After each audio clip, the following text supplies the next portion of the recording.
Hello student, KJ knowledge hub के YouTube channel पर आपका स्वागत है। तो आइए आज हम लोग सामान्य ज्ञान भाग 22 में 20 नए प्रश्नों के ऊपर चर्चा करते हैं। बारी बारी से इन प्रश्नों को के उत्तर क्या हो सकते हैं इसके ऊपर भी हम लोग चर्चा करेंगे। हमने ये सीरीज जो है वर्तमान समय में होने वाली विभिन्न प्रतियोगी परीक्षाओं को ध्यान में रखकर तैयार किया है। अगर आपको हमारे इस प्रयास से अगर कुछ भी लाभ हो तो आप हमारे वीडियो को लाइक करें, शेयर करें, सब्सक्राइब करें, ताकि और ज़्यादा ऊर्जा के साथ मैं आपके समक्ष रोज नए नए प्रश्नों को लाता रहूं। तो आज पहला सवाल है, सत्यमेव जयते शब्द कहाँ से लिया गया है? केन उपनिषद से, ईश उपनिषद से, कठ उपनिषद से या मंडुक उपनिषद से? आपको जैसे कि पता है कि वेदों की संख्या 4 है, वेदांगों की संख्या 6 है, उपनिषदों की संख्या 108 है। उनमें से 4 प्रमुख उपनिषद आपके समक्ष मैंने रखा है और पुराणों की संख्या 18 है। सत्यमेव जयते भारत का राष्ट्रीय वाक्य है। सत्यमेव जयते को कहां से लिया गया है? तो हमारा उत्तर होगा मंडुको उपनिषद से, यानी मंडुक उपनिषद से। मंडुको उपनिषद या मंडुक उपनिषद।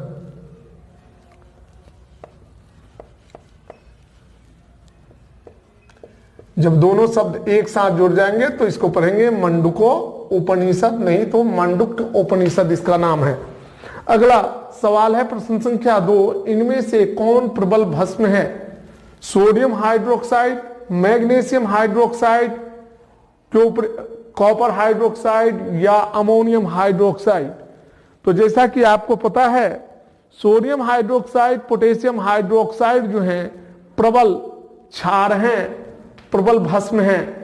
वैसे क्षार जो जल में घुलनशील होते हैं उनको जो है वैसे क्षार कहा जाता है। वैसे भस्म जो जल में आसानी से घुल जाते हैं उनको क्षार कहा जाता है। तो हमारा उत्तर होगा सोडियम हाइड्रोक्साइड, यानी NaOH। सोडियम हाइड्रोक्साइड हो सकता है, पोटेशियम हाइड्रोक्साइड भी हो सकता है। अगला सवाल है प्रश्न संख्या 3, सांपों का देश किसे कहा जाता है? भारत को, केन्या को, ब्राजील को या ऑस्ट्रेलिया को? भारत को सपेरों का देश कहा जाता है, भारत को नदियों का देश कहा जाता है, भारत को बाघों का देश कहा जाता है, भारत को गांवों का देश कहा जाता है, भारत को किसानों का देश कहा जाता है। सांपों का देश ब्राजील को कहा जाता है। स्टूडेंट, सांपों का देश ब्राजील को कहा जाता है। ब्राजील दक्षिण अमेरिका का एक देश है। ब्राजील उत्तर होगा हमारा। लक्षद्वीप कहां अवस्थित है? अरब सागर में, हिंद महासागर में, बंगाल की खाड़ी में या केरल में? तो लक्षद्वीप केरल से के दक्षिण पश्चिम में 141 किलोमीटर भीतर, समुद्र के भीतर अवस्थित है और यह स्थान जो है अरब सागर में है। अरब सागर में लक्षद्वीप की राजधानी करवत्ती है।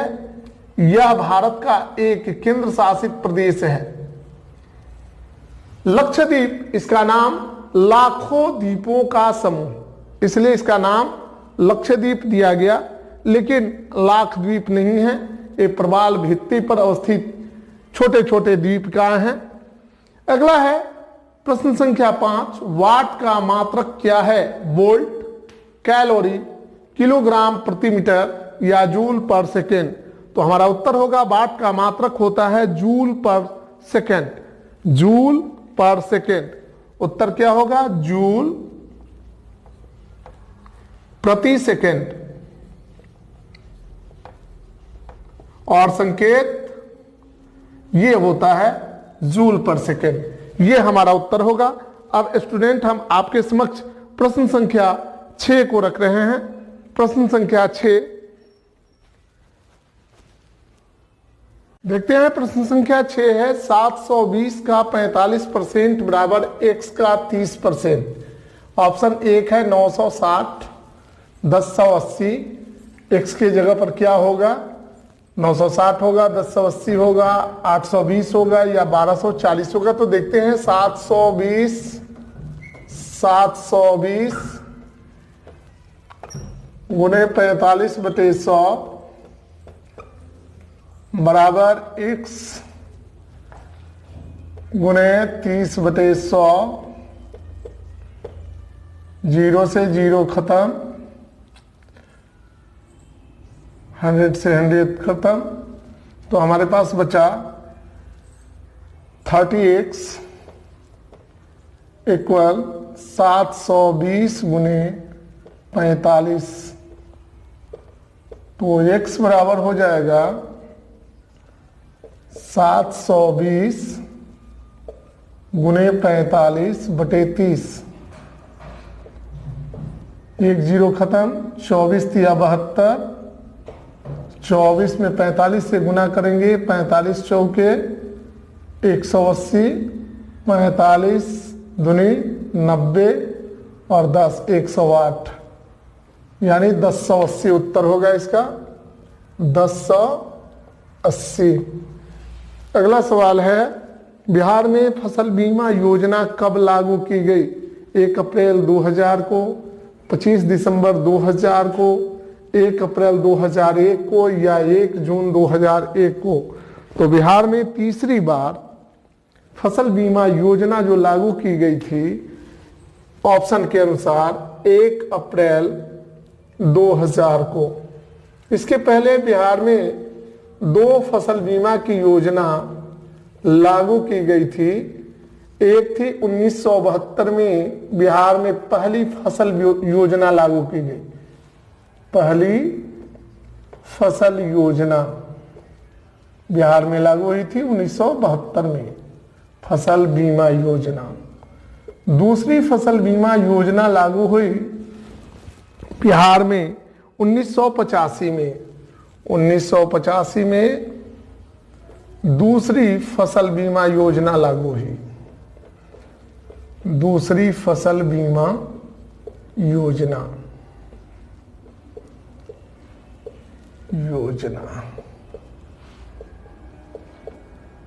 और तीसरी फसल योजना बीमा योजना जो है 1 अप्रैल 2000 को लागू हुई। ये तीसरी थी।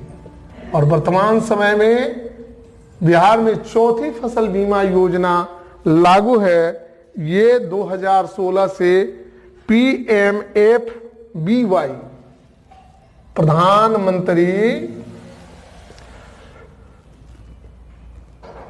कृषि यानी किसान बीमा योजना 2016 से वर्तमान सरकार ने लागू की है। यह चौथी फसल बीमा योजना है बिहार की।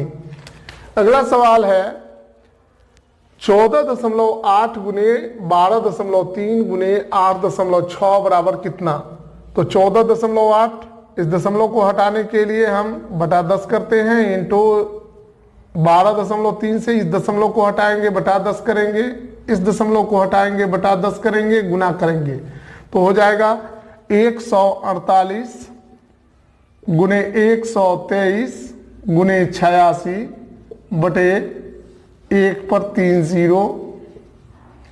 और अब 148 से 123 में गुना करते हैं तो आता है 18,204 गुने 86 बटे 1000। जब 86 के साथ 18,204 को मल्टीप्लाई करते हैं तो आता है 1565 544 बटे 1000। दशमलव देते हैं तो आता है 156.544 सॉरी 1565.544 544 15 5 4 यहां दशमलव लगेगा। इस प्रकार हमारा ऑप्शन जो है देखते हैं 1555.454 बिल्कुल नहीं है, 1535.445 ये भी नहीं है, 1545.545 ये भी नहीं है, और चौथा ऑप्शन है 1565.544 यही हमारा उत्तर होगा। 1565.544 ये हमारा उत्तर होगा। प्रश्न संख्या 9, इनमें से कौन कंप्यूटर हार्डवेयर नहीं है? कीबोर्ड, माउस, रोम, विंडोज एक्सपी। तो देखिए कीबोर्ड, माउस और रोम ये तीनों के तीनों हार्डवेयर हैं, जबकि विंडोज एक्सपी ये जो है एक सॉफ्टवेयर है। तो हमारा उत्तर होगा विंडोज एक्सपी। विंडोज एक्सपी ये क्या है? सॉफ्टवेयर का नाम है, माइक्रोसॉफ्ट की एक सॉफ्टवेयर है। प्रश्न संख्या 10 है, डूबते हुए सूरज का देश किसे कहा जाता है? उत्तर ऑप्शन है संयुक्त राज्य अमेरिका यानी यूएसए, ब्रिटेन, ग्रेट ब्रिटेन यानी यूनाइटेड किंगडम, जर्मनी या चीन। तो ग्रेट ब्रिटेन को डूबते हुए सूरज का देश कहा जाता है। हमारा उत्तर होगा ब्रिटेन। ब्रिटेन। अब हम लोग प्रश्न संख्या 11 को देखते हैं स्टूडेंट। प्रश्न संख्या 11,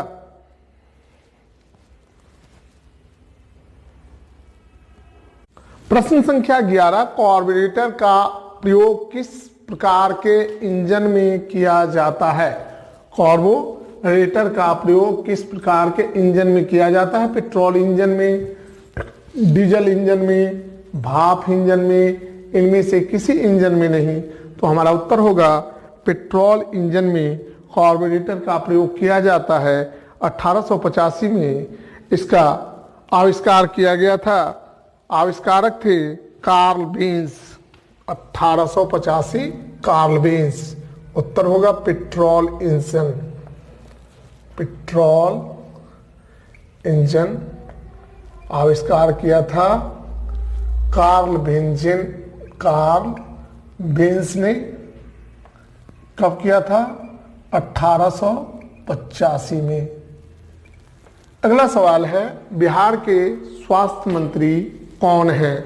ऑप्शन है मुकेश सहनी, संतोष कुमार निराला, मंगल पांडे या प्रेम कुमार। तो हमारा उत्तर होगा वर्तमान में जो 2009 में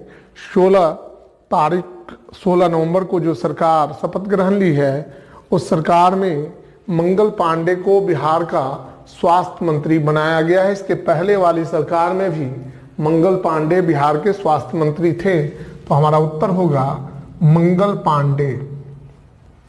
मंगल पांडे।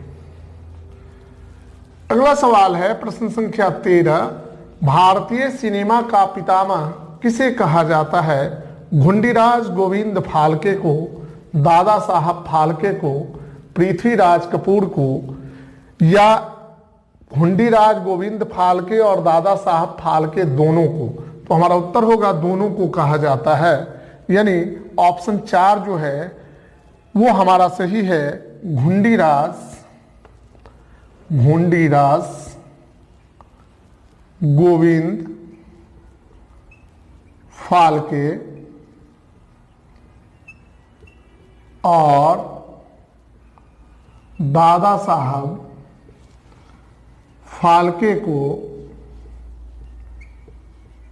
भारतीय सिनेमा का पितामह कहा जाता है। हमारा अगला सवाल है, निम्न में से कौन एक अर्धचालक नहीं है, सेमीकंडक्टर नहीं है? फास्फोरस, सिलिकॉन, आर्सेनिक या जर्मेनियम। तो फास्फोरस जो है एक अधातु है, बाकी तीनों के तीनों जो हैं अर्धचालक है। तो हमारा उत्तर होगा फास्फोरस। फास्फोरस। प्रश्न संख्या 15, इनमें से कौन जल जनित रोग है? टाइफाइड, हैजा, पीलिया या सभी? तो उपरोक्त सभी जितनी बीमारियां हैं, टाइफाइड, हैजा और पीलिया, ये तीनों की तीनों बीमारियां जल से होने वाली बीमारियां हैं, तो हमारा उत्तर होगा उपरोक्त सभी। उपरोक्त सभी यानी टाइफाइड, हैजा और पीलिया, ये सभी जो हैं जल से होने वाली बीमारियां हैं। अब हम लोग प्रश्न संख्या 16 को देखते हैं स्टूडेंट। प्रश्न संख्या 16 देखते हैं। प्रश्न संख्या 16 है, निम्नांकित में से कौन लवण है? निम्नांकित में से कौन लवण है? HCl यानी हाइड्रोक्लोरिक अम्ल, पोटेशियम क्लोराइड यानी KCl, पोटेशियम हाइड्रोक्साइड यानी KOH, सोडियम हाइड्रोक्साइड यानी NaOH। इसमें लवण कौन है? तो ये अम्ल है और KOH और NaOH ये दोनों के दोनों जो हैं क्षार हैं। तो पोटेशियम क्लोराइड, सोडियम क्लोराइड ये सब जो है लवण है। तो हमारा उत्तर होगा KCl यानी पोटेशियम क्लोराइड।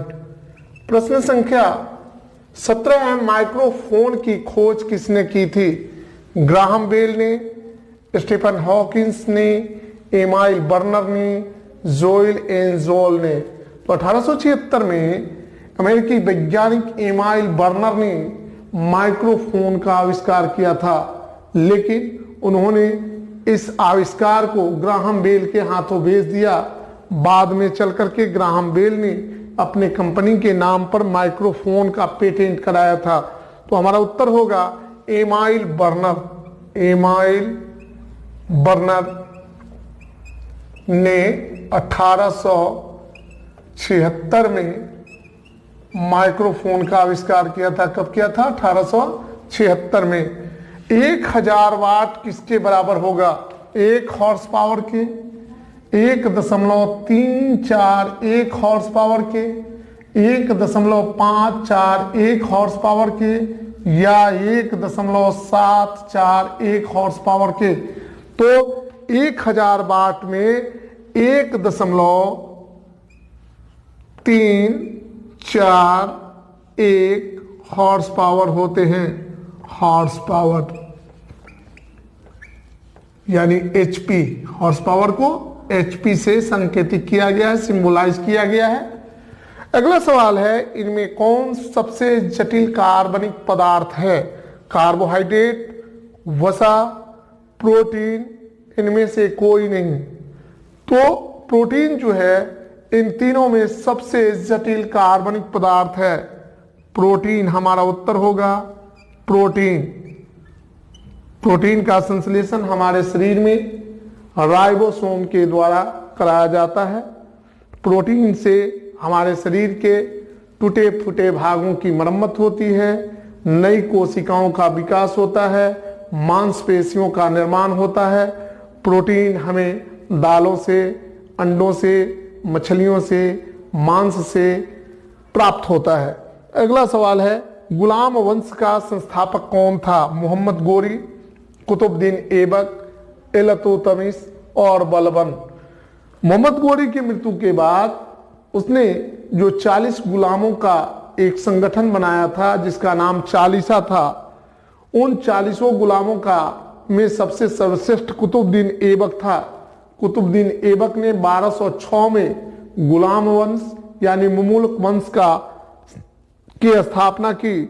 यह वंश जो है दिल्ली सल्तनत में के प्रारंभिक अवस्था में कार्यरत था और यह 1206 से 1290 तक दिल्ली सल्तनत पर कब्जा जमाए रहा।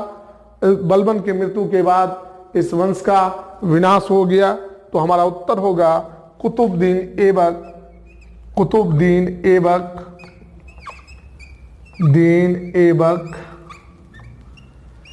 ने 1206 में गुलाम वंश यानी मुमुलक वंश की स्थापना की थी। इनमें से सर्वश्रेष्ठ राजा जो था सम्राट बलबन बना, जिसने बहुत अधिक समय तक दिल्ली के तख्त पर राज किया। तो स्टूडेंट, आज हमने आपके समक्ष सामान्य ज्ञान के भाग 22 में 20 प्रश्नों को रखा। अगर आपको हमारा वीडियो पसंद आए तो तो आप इसे लाइक करें, शेयर करें, सब्सक्राइब करें, हमारे अगले वीडियो का इंतजार करें। तब तक के लिए बाय बाय, धन्यवाद।